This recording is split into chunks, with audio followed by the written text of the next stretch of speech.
Улуттук коопсуздук боюнча мамлекеттик комитети Корея эл аралык кызматташтык агенттигинен компьютердик инциденттерге ыкчам чара көрүү борборун түзүү үчүн грант алат. Атайын кызматтын расмий маалыматына караганда бул долбоор өлкөнүн кибер коопсуздугун чыңдоого багытталган жана 5 жылга мерчемделген. Аны ишке ашыруу үчүн $5 миллион бөлүнөт. Кыргызстандын өкмөтүнүн жана күч органдарынын сайттарына 2013 жылы кибер чабуулдар болгон.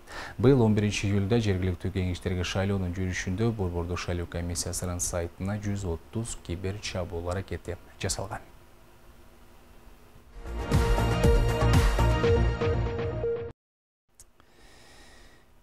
Ош шаарындагы Акбора дарыясынын 2 жээгин оңдоп түзөөгө алынуусу курулуш иштери башталган 2019 жылдан бери кайчылаш пикирлерди жаратып келүүдө.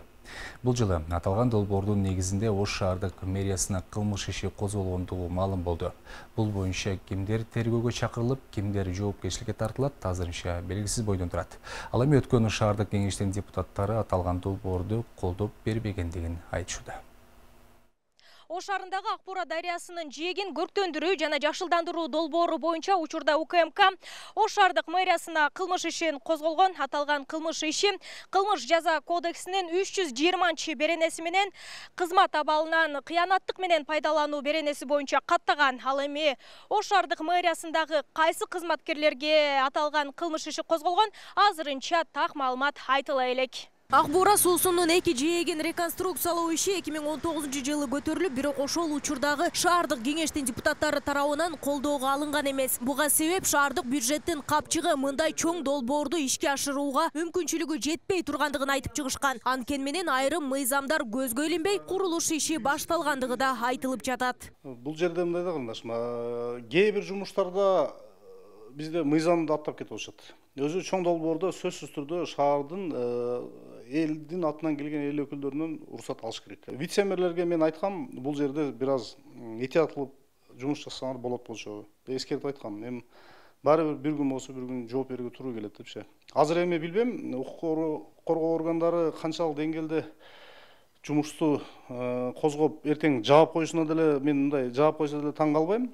Себеби биздин өлкөдө мындай эле көрүнүш болуп калды. Акбора жээгин реконструкциялоо боюнча УКМК Ош шаардык мэриясындагы кайсы кызматкерлерге карата иш козгогондугу боюнча азырынча так маалымат жок. Бирок тергөө амалдары жүрүп, кылмыш иши ачыла турган болсо, керт башы менен жооп берүүгө даяр экенин Ош шаарынын вице-мэри Жасур Айзимов айтууда. Эми жооп беребиз да. Эгер ошого алып кетип аткан болсоңуз, ооба органдар текшерсин, ким жооп берген адам жооп берет да. Эми, пожалуйста, текшерсин, карасын. Анан бул жерде көп суроолор болуп атат. Мына русло реки деп коет. Суудун кеч чызыгы бузулдубу, бузулбады. Биз аны буза албайбыз.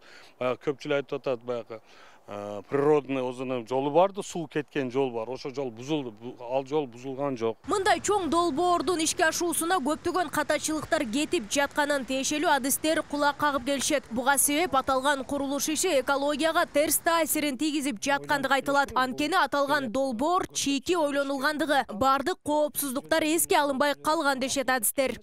Бул Тоо дарыясы уникалдуу бир өзгөчөлүктөргө, кайталангыс өзгөчөлүктөргө экен. Муну таптакыр унуттук дагы. Биз мына ошол түйүнөн бери ошо нугун казып, кеңейтип, бир мындай рамкага салгыбыз келип атканы бул туура эмес деп айттык да. Биринчиден ошол бир көркү бузулса, экинчи баягы табигый ландшафт, экинчиден бунун баягы табигый экосистемасына доо кетет деп.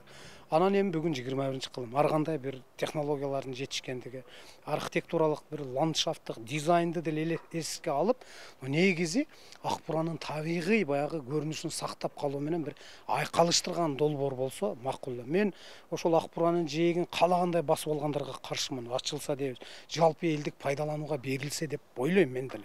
Бирок мындай жол менен эмес да. Ал эми Акбора жээгин көрктөндүрүү жана жакшылдандыруу долбоору боюнча тендерде жоопкерчилиги чектелген капитал курулуш компаниясы утуп алган. Учурда курулуш иши кандай жүрүп жаткандыгы боюнча курулуш компаниясынын жетекчисине байланыш алган жокпуз. Ал эми аталган долбоордун курулушу 2 жыл аралыгында бүткөрүлмөй болгон. Анын жалпы баасы 251 миллион 893 миң 814 сом. Учурда долбоордун 30-40% гана бүткөрүлгөн.